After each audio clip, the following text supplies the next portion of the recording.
Hey guys, in this video I will show you a possible fix for GoPro Hero 3 White Edition firmware update failure. If the camera didn't even start to update, make sure you put the 3 or 4 files into the root directory of your SD card.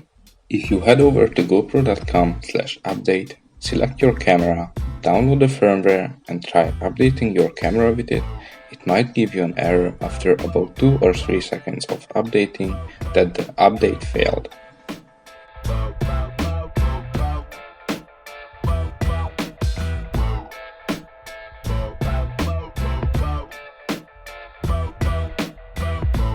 If the update began but failed after a couple of seconds, put the files again onto the SD card and rename the hd30.9-firmware.bin file to hd30.1-firmware.bin and then try to update your camera again.